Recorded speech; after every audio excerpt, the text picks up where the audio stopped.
સુરતના અમરોલી પોલીસે 1.78 લાખથી વધુની સાયબર છેતરપિંડીના ગુનામાં છેલ્લા 3 વર્ષથી ફરાર આરોપીને વડોદરાથી ઝડપી પાડ્યા છે.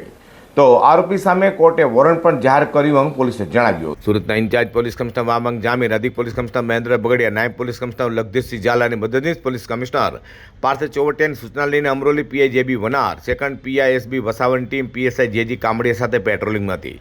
તેના હેડ કોન્સ્ટેબલ નિર્મળસિંહ કાળુબા નામે પોલીસ કોન્સ્ટેબલ પરબત રતનભાઈને બાતમી મળી હતી કે 1,78,000થી વધુની ઓનલાઈન ઠગાઈના ગુનામાં છેલ્લા 3 વર્ષથી એટલે કે વર્ષ 2003થી ફરાર આરોપી કે જેની સામે કોર્ટ દ્વારા વોરંટ પણ જારી કરાયું હોય તે હાલ વડોદરાના ગોરવા વિસ્તારમાં છે.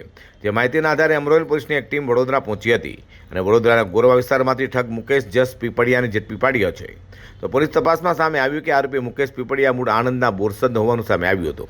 તેને ટેલિગ્રામ મારફતે રેટિંગ ટાસ્ક તથા કમિશનની લાલચ આપીને ફરિયાદી પાસેથી અલગ અલગ બેંક ખાતાઓમાં કુલ 1,78,000થી વધુનું ટ્રાન્સફર કરાવ્યા હતા. બીજી તરફ આરોપી મુકેશ પીપળિયા સામે મહારાષ્ટ્રમાં પણ સાયબર ક્રાઇમના ગુનાઓ નોંધાયેલ હોવાનું સામે આવ્યું છે. હાલ અમરોલી પોલીસે સાયબર ક્રિમિનલ મુકેશ પીપળિયાની વધુ તપાસ હાથ ધરી છે.